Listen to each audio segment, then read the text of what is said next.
Hi my friend, in this video we're going to be making a minimal tech house song inspired by Chris Lake and Fisher's tune, Somebody. And we're going to find out if we can do this in about 4 hours of in-studio time by using the 80-20 rule of tech house song creation. What you're listening to right now is the track that we'll be working on, and what you're looking at right now is the Ableton project file that we'll be working on. We're going to kick things off by working on the drums, going in order of the layers that I actually built things out, then going into the bass, then going into the melodic elements like the synths, all that kind of stuff, as well as the vocals. And so the first part, we're going to be building this song out vertically, creating the loop. And then in the last bit, I'm going to show you how you can very quickly take that loop and arrange it into a full song by stretching it out horizontally. All in all, this did take me about 4.5 hours to create over the course of 3 or 4 days. Mixed, mastered, ready to go. And if finishing songs fast like that is something that you would like help with, I've created a completely free bundle of templates, samples, and special bonuses that I use to completely finish one song per week, just like this. Just visit the link that's in the description or on screen right now to grab yourself a copy of the Ultimate Song Finishing Toolkit for free. And with that said, let's jump into this. All right. So first, let's take a look and listen to the kick drum. And so if you take a look at the pattern first, what we have is a classic kind of 4 on the floor. So it's a 1, 2, 3, 4. However, there are also these additional little ghost notes. And this is something that I heard when listening back and forth to the actual track. So if you just take a look at it, this is the main kick that we have going on here. Every once in a while there's a little ghost note, and then every once in a while I played a ghost note using a different sample just to kind of make things a little bit more different and kind of sound interesting. If we take a look here at the Ableton project file, it's something that I want to show you. And right here, we actually have the Somebody track by Chris Lake and Fisher in my actual DAW. And I set things up so that when I press the S key, I can flick back and forth between my track and the reference track. So I'll show you kind of what that looks and sounds like.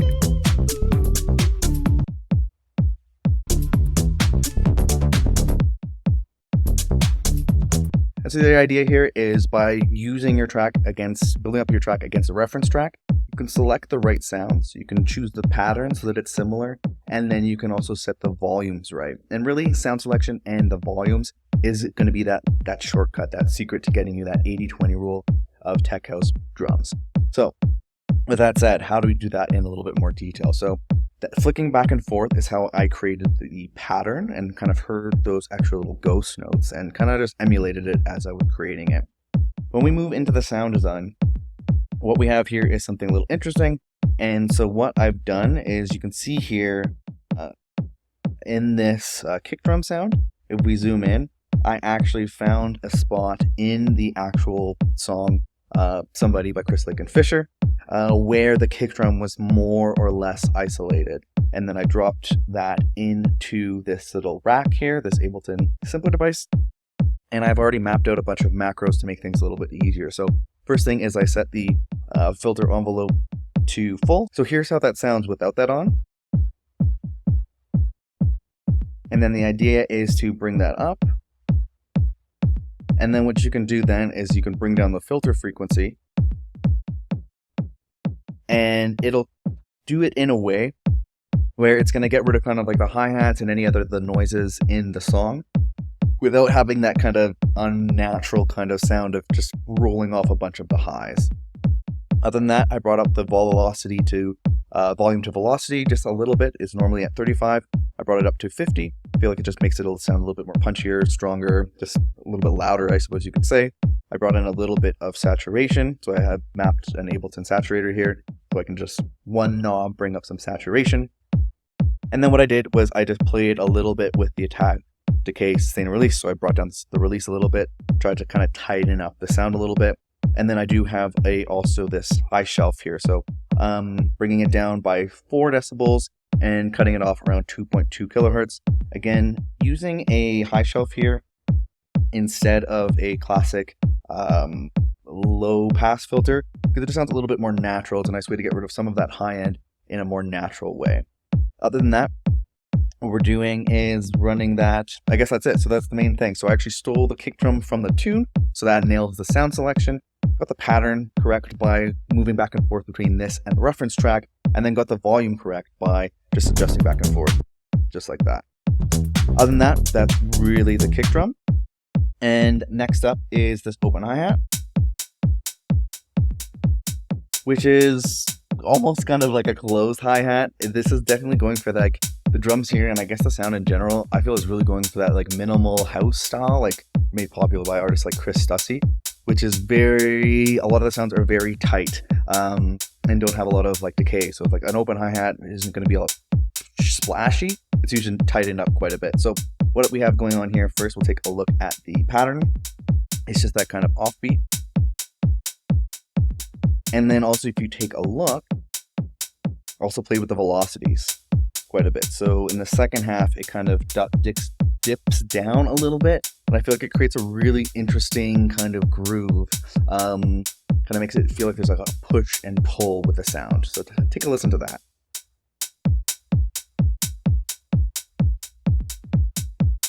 Right near the end here, take a listen how it drops down.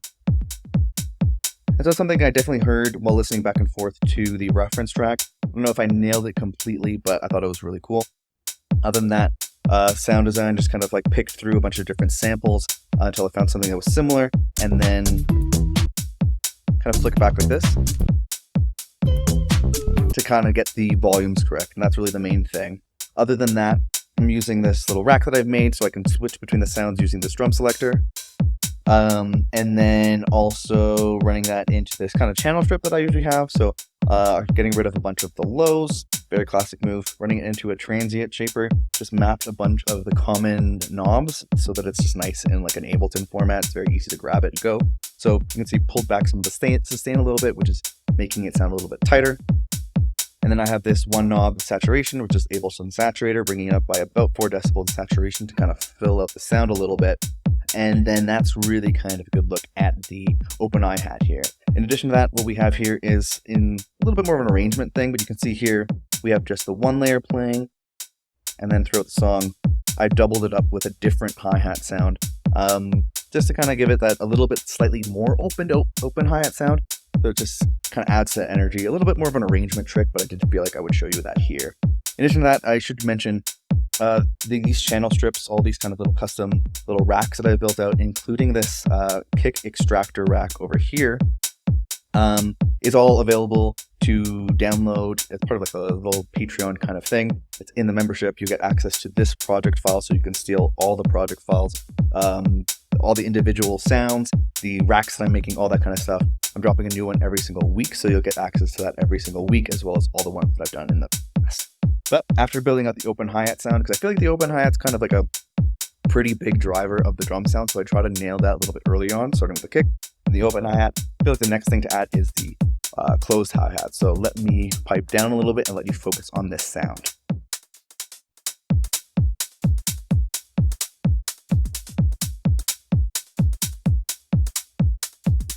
And so when it comes to the open hi-hat, the first thing I'll usually do here is add in one sound that's kind of going over the exact same pattern as the open hi-hat. And this is for two reasons. One, it kind of reinforces the sound and kind of makes it sound a little bit more full and interesting. And then also it gives you a little bit of tricks in the arrangement phase, because you can then have that closed hi-hat playing during some softer parts and then bring in the open hi-hat at other points to kind of bring up the energy. Once I've done that, kind of found a good kind of a closed hi-hat sound that gels with the open hi-hat, I'll then start to kind of create a more interesting kind of groove or pattern. And so this one took me a little bit to nail. And what I did is I jumped back and forth between this and the reference track.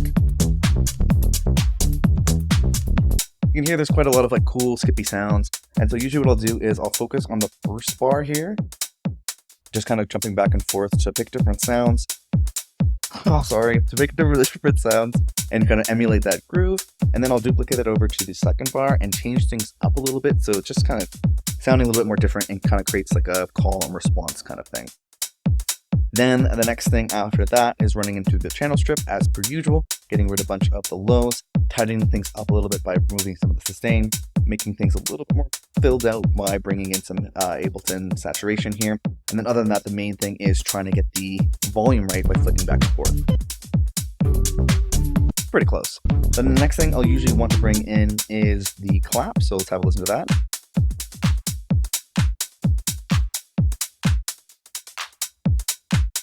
So main thing here is it's going on the 2 and the 4, kind of classic snare or clap positioning.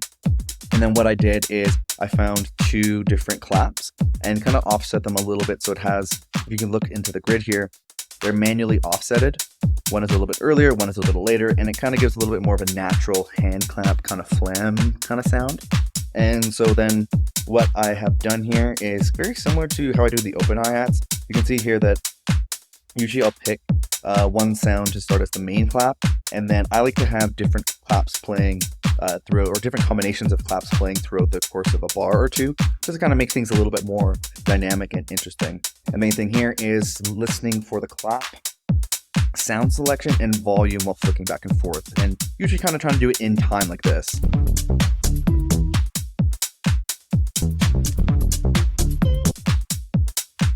So that you can kind of try to focus on getting the right sound selection, the right power, which is that's going to really come from the sound selection and the volume.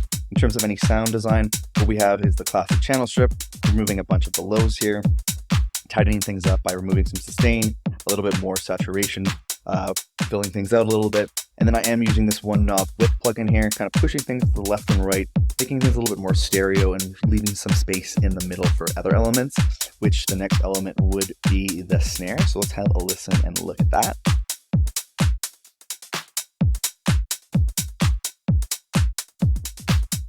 So you can hear here, I think if you listen back and forth between this and the reference, I'm not sure if you can necessarily hear a snare. So let's have a listen to the reference.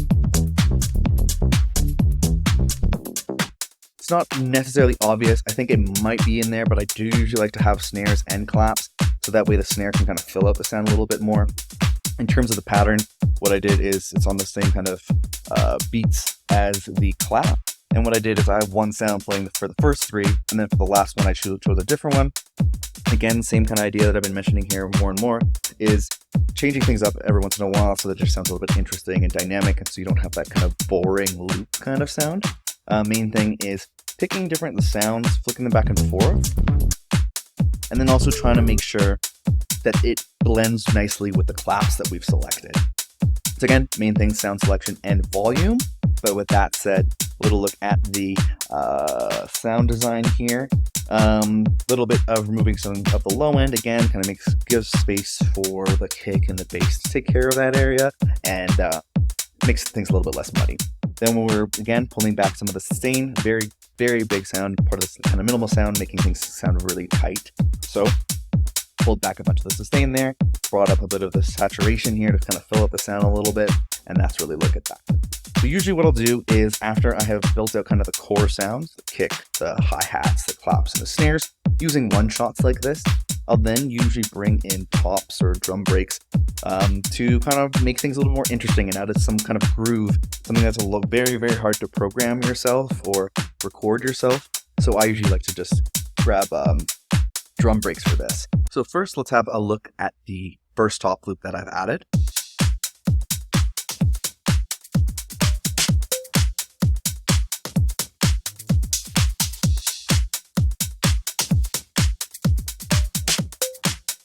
And so what I did is just looked up kind of drum breaks, something like that on Splice, and played around a little bit until I heard something that I thought sounded good.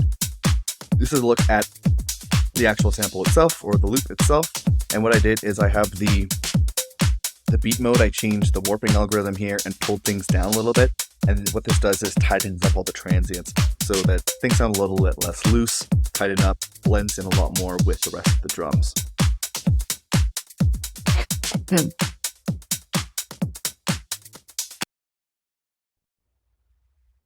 Then having a look at the sound design, removed a bunch of lows as usual, kind of keep things less muddy and make sure that there is room for the kick and the bass, taking care of that area. We have a little bit of one knob sidechain, so instead of having to use a compressor and mapping it to the kick, it's just using kind of the Ableton shaper to an LFO, like the quarter notes, which usually the quarter note is what the kick drum's playing anyways, so it makes it a lot easier to just do this using volume shaping, and then a little bit of saturation to fill out the sound a little bit. And then let's take a listen to the next top loop that I added.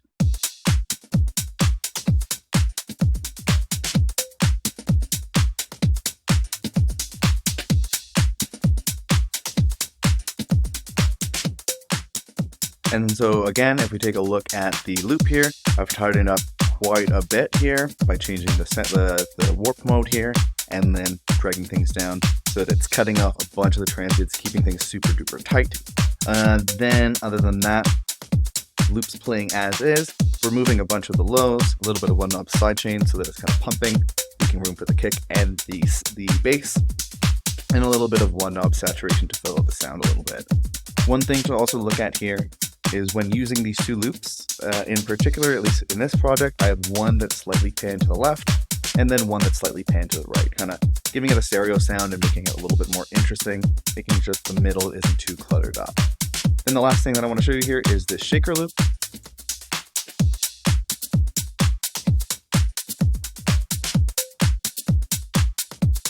And so what I did here was found a kind of a shaker loop, and then I kind of cut things up quite a bit and moved things kind of in almost a very like closed hi-hat kind of position to emphasize some of those notes and to kind of give it that cool skippy moving, pushing and pulling kind of minimal kind of vibe.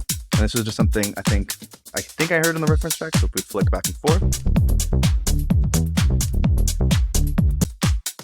I think that you can hear quite a bit of that skippy shaker sound, and that's kind of what I was going for in this regard here. And that is a overlook of the drums, and what we'll do in the next video is we'll focus on the bass. Alright, so first let's take a listen to the bass.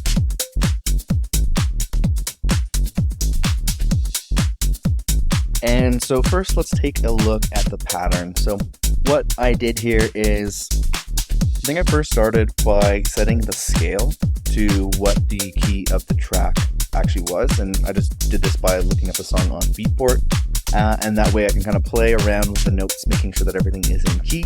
And really the main thing here, that kind of 80-20 rule that I tease, is you can see here that we actually have the Somebody track by Chris Lake and Fisher in the project file.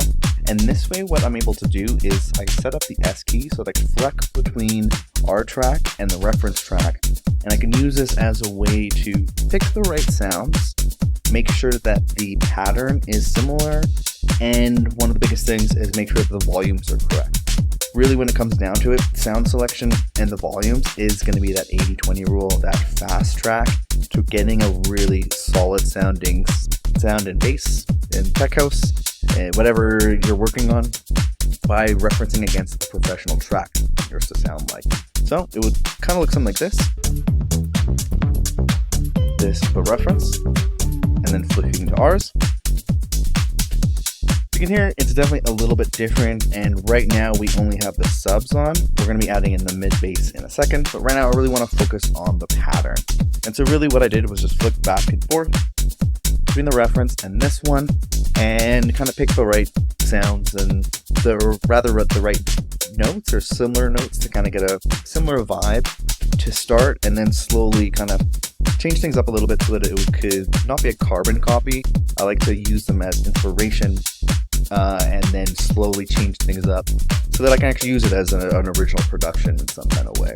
So that's a look at the pattern. I can't tell you too much about the music theory. That's not something I'm really good at, but we can get into the sound design next. So the first thing is, one thing that I like to do is layer up the bass in usually about 2 layers. The first is to have a sub bass like this, and the reason is twofold. One is that when you're using a sub to kind of select the right patterns and get the right notes down, it's a really clean sine wave basic sound, and it's similar to writing songs or melodies and chords using like a piano sound or a guitar. It's very neutral, so you can really focus on the pattern and the note first. In addition to that, by having a sub track that's separated from the rest, like the mid bass and the high end of your bass, you have a little bit more control in making it so that the sub can really focus on getting that low end sound, that pure, nice low end, and then you can use the mid bass as an additional layer to add that character and that vibe. Taking a look at the actual sound here, really just using Ableton Operator, just basic sine wave. Just give you a second to listen to that.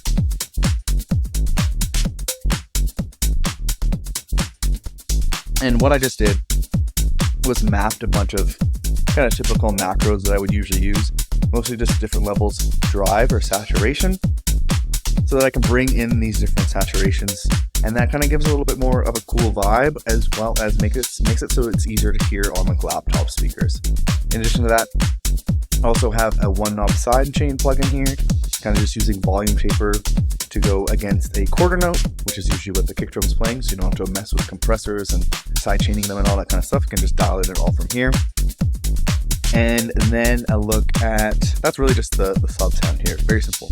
And if you want access to like these little presets and all these samples that I've made here, you can download this project file so you could extract everything and see everything in detail. And you'll also get access to, I'm dropping something like this every single week, so you'll get weekly project files as well as all the project files that I've created in the past as well. There'll be links to that into the description if you want to have a look at that and get really into this. But with that said, the main thing here is kind of getting that sub sound down, and the next thing is adding in this mid bass layer. So let's have a listen to that.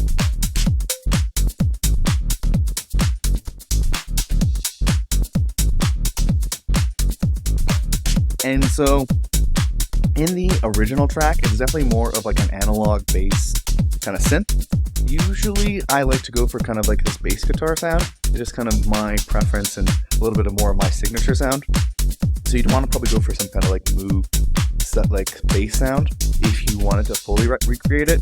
I also would recommend trying to do some kind of soul searching and find your own kind of signature sounds, and a bass is a good place to find that. In particular, we might have a look at this and notice that there's no MIDI. So what I've done is if you click on a MIDI track and you click on the top here, so normally it'll say all ins, and that's where it's going to look for the MIDI on the track. But if you click a different MIDI track, it'll actually pipe in the MIDI from this track, subs, into this track here. And what's useful about this is that way you don't have to like copy and paste all the MIDI over. And then also, if you ever make any changes throughout like your song creation process, you're not going to have to copy it over several times and try to fix it. It just automatically, any change on the sub layer is going to show up on the bass guitar layer.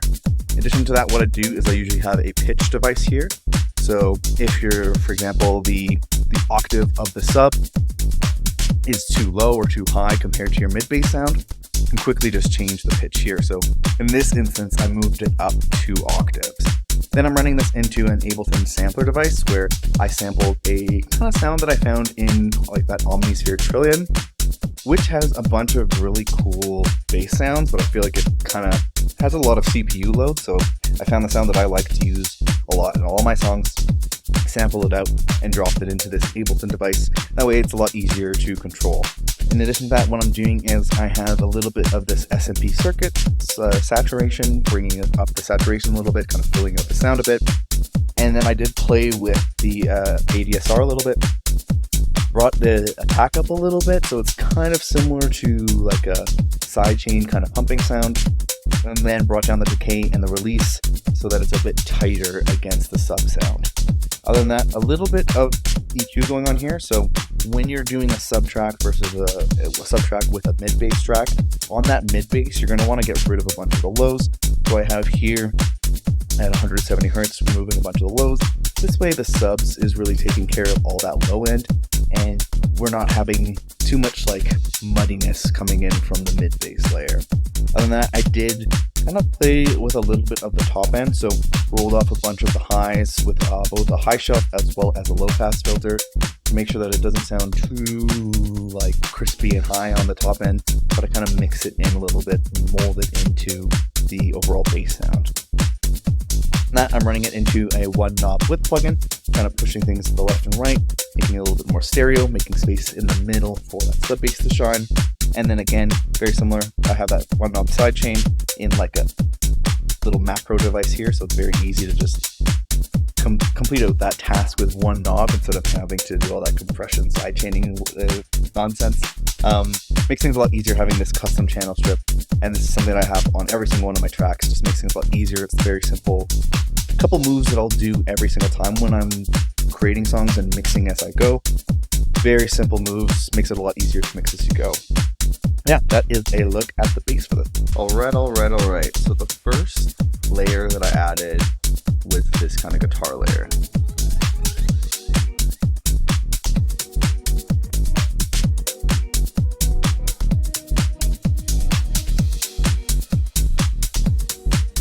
And so what this is, I just kind of looked up some guitar loops in the right key on Splice, found something I liked, and then cut it up quite a bit. So if you look at this, instead of just playing all the way through, which sounded something like this,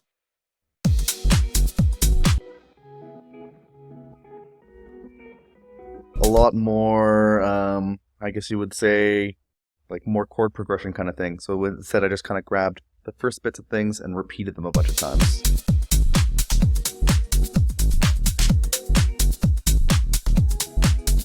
And so in terms of any processing, I was kind of going for, if you listen to the reference track,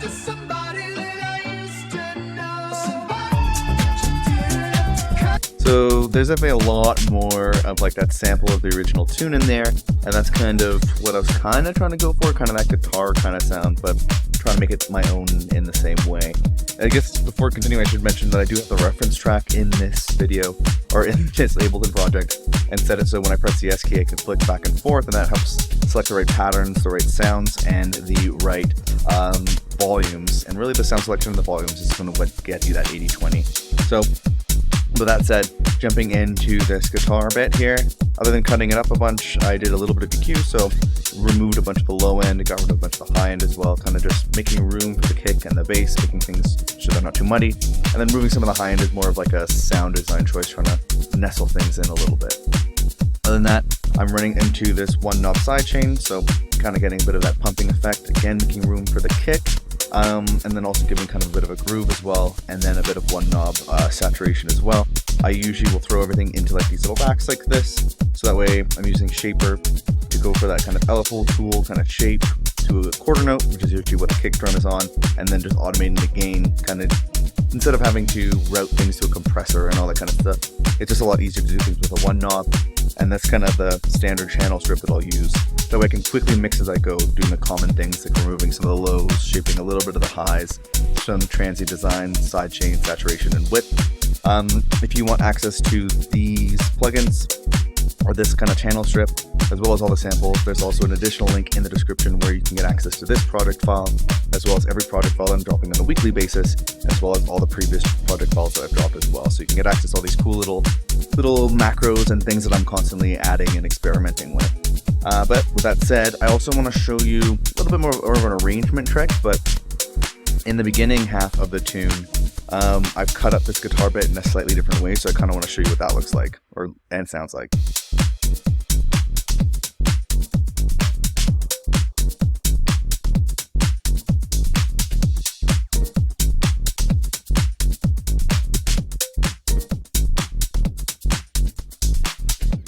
And so it's kind of going for, if we listen to the reference track, boom,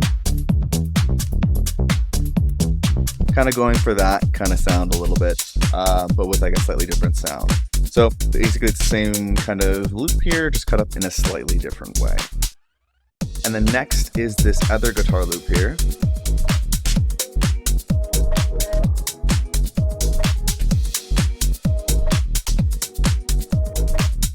And so what this is I found another guitar loop on Splice and cut it up again, and as you can see here, kind of went for kind of a call and response. So the L guitar plays like on the first bit, and then that's kind of the call, and then the response is this other guitar little cut up bit here. And so I have the L guitar, the first one I showed you is panned to the left, this one is slightly panned to the right.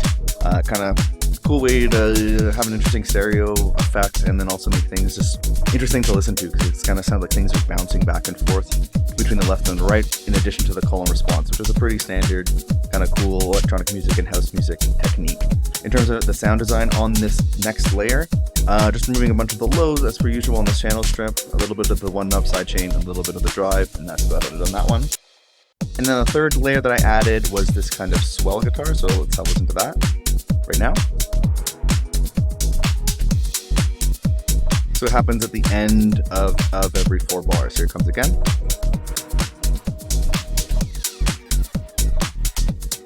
And so essentially what's going on there is, again, I just found a cool little guitar part on Splice, and kind of cut it in there, and kind of again going for call and response, where first it's the blue one, then the orange one, blue one, orange one, and then at the end add a little bit of extra with that kind of swell guitar sound.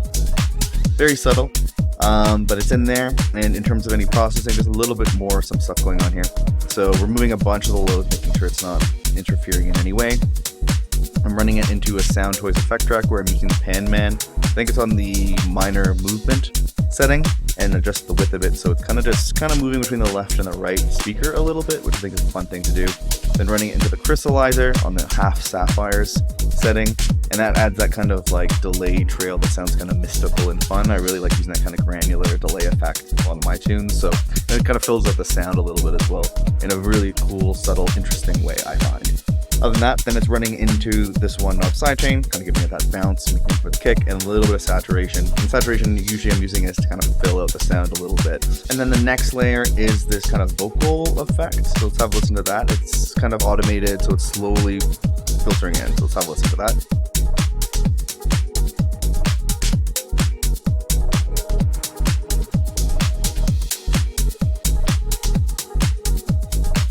Still filtering in, still filtering in.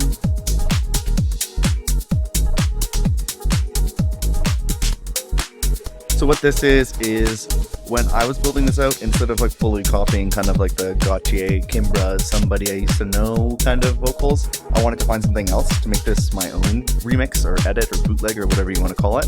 And I chose a song called Litany, or an artist called Litany. The song's called Woman Feet Appleby. I don't know where I found it, saved it at some point, thought the vocals were cool, but I wanted to make a dance version of it. And so I kind of cut the beginning little intro part of that song, have a little vocal bit like this, and so that's what I have here in this, what I kind of cut up here and repeated, kind of making that cool vocal transition kind of effect thing. So that's all it is, just cut it up.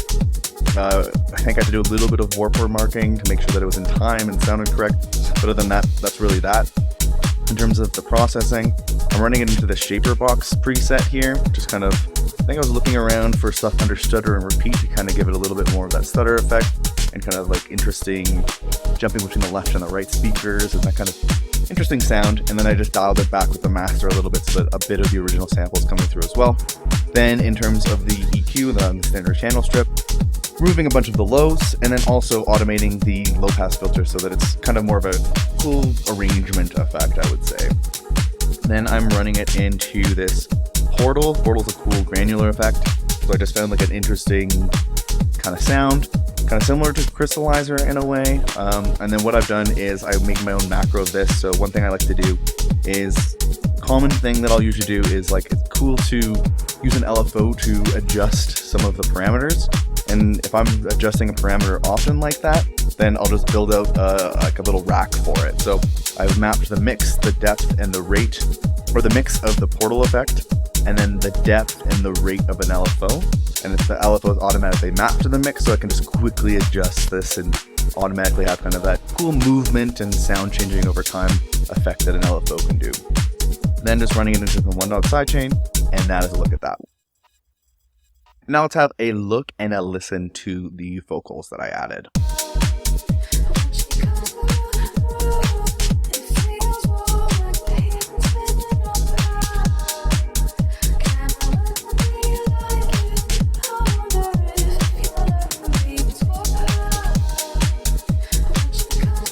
So pretty cool little vocals here. Again, it's that song Litany, the artist Litany, and the song is called Woman.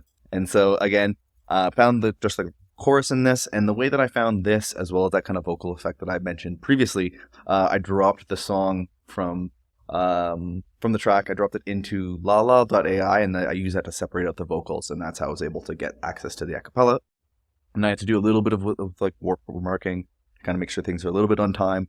It didn't naturally just sound perfect in terms of the timing. And then once that was all set up, a little bit of the processing that went on here was removing a bunch of the lows as normal, a little bit of one knob sidechain, and a little bit of saturation to kind of fill out the sound a little bit. Main thing again was just flicking back and forth between this and the reference track to try to get the vocals to sound good. So I'll kind of give you a listen of how I usually flick between them so you can kind of get an idea. So it's like something like this.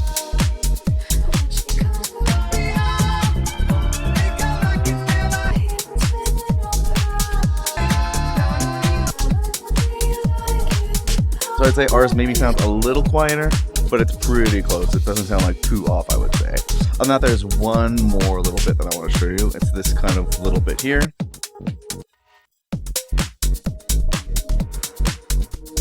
So this is a clip of that chorus part, and it's slowly filtering in.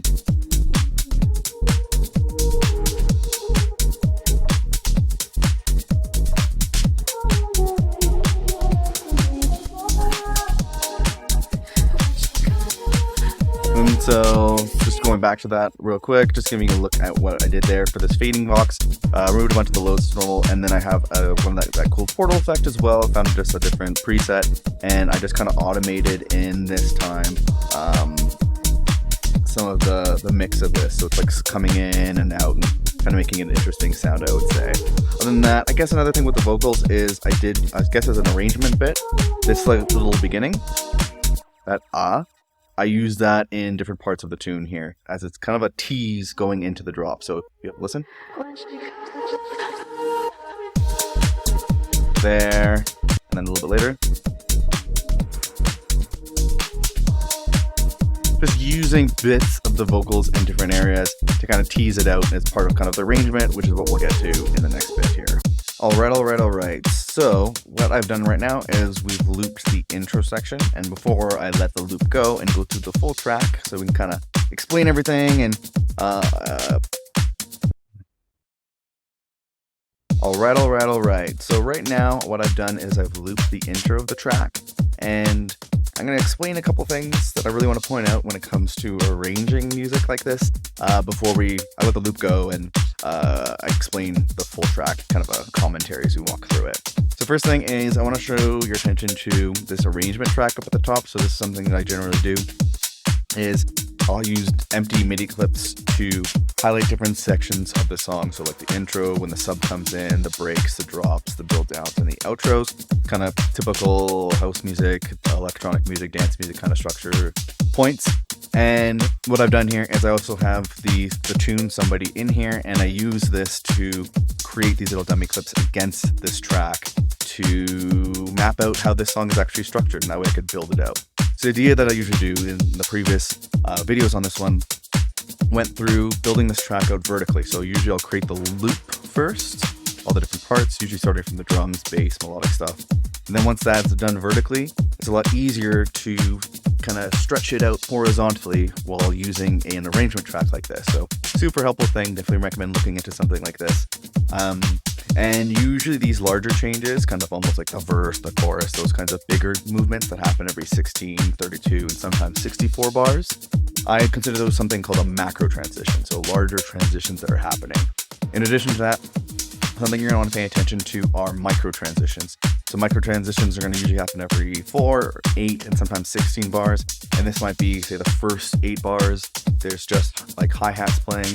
And then in the next 8 bars, open hi-hats come in. So adding in layers, taking out layers, things like that, as well as over down here, I usually have an effects group track.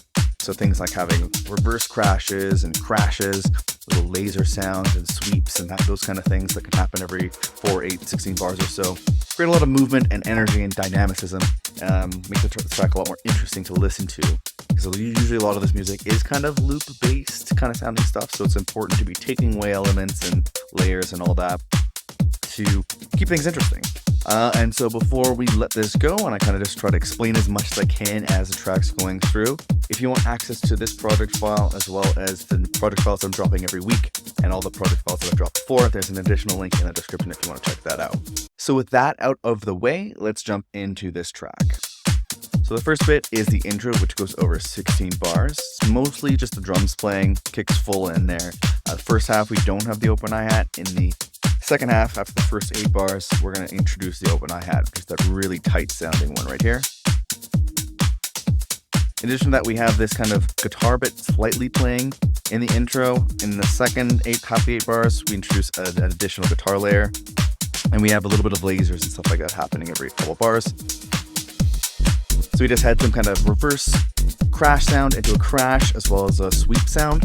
But kind of moving into the next section, which is the subsection where the bass is in here. A little trick here, dropping the kick. just for a moment as a nice little micro transition. And now we are into the break. So at this point, the kick has been high passed or low passed. No, high passed, so that it sounds like not as full. And we've removed a bunch of the drum elements, and we're slowly building in that vocal effect, and also slowly swelling in a little bit more pronounced vocal as well. Move these reverse swell sounds coming in. We're going to pull out kick in the last couple bars here. Let the vocals shine. And then a little bit of kind of like a reverse crash and swell, and then a crash landing on the hit when the first drop comes in. So at this point, we've tucked out the vocals, and the first 8 bars, we have the open hi-hat, and the second 8 bars, opened that hi-hat up a little bit more, which is a nice way to introduce a little bit more energy. And so we're also slowly swelling in that vocal again here. We're going to have some kind of sweeps and laser sounds going into the next bit, which is when the vocals come in.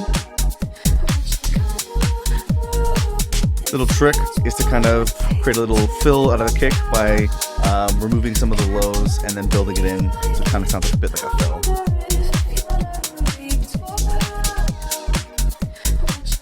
Main thing, vocals are in here. We have another break here. So again, we remove the lows out of the kick to make it a little sound a bit more like a break to reduce the energy. We're gonna have these reverse crashes into a crash. We have 16 bars of this drop. Open hi-hat's been opened up even more. So I usually will color code the open hi-hat to show visually while I'm building up the track the changes in that clip. So then in the next 8 bars, introduce a ride. Another way to introduce a little bit more energy throughout the arrangement. And then we have this sweep with a reverse crash into like a laser sound. Going into this break where we've once again removed the lows in the kick, and just before that we removed the kick entirely, which is a really nice micro transition. And then just repeating the vocal a little bit, and we have that other vocal bit slowly swelling in. A little bit of like a kick fill here, do into this last bit here, the final drop that doesn't have vocals. So we have the first half with the open hi-hat as the main kind of driving element of the cymbals. And then the second half of it, we've introduced that ride again. Again, a nice way to build up the energy. The laser sound, small things like that, keep the energy going. Now we're gonna go into the build down, so remove some of the lows in the kick as like a micro transition. And now for the build down, just gonna start removing a lot of elements. So we got rid of the ride, and then we're slowly removing the highs out of that vocal bit to kind of slowly drive the energy down. Laser sound. And switch to an open hi-hat that's a little bit tighter. Again, reducing the energy as we're building things down so that the DJ could mix into the next track. Micro transition to remove some of the lows, and now the outro, which is very similar to the intro.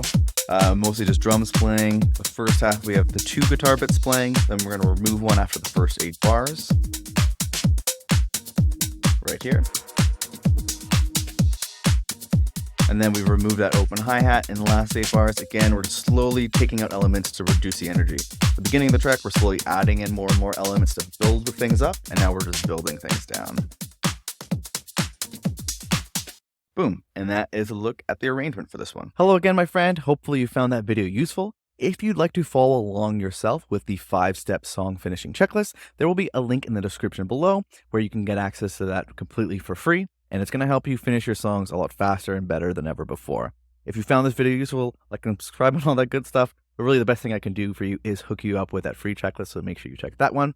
Other than that, I'll see you in the next video, my friend. Have a good one.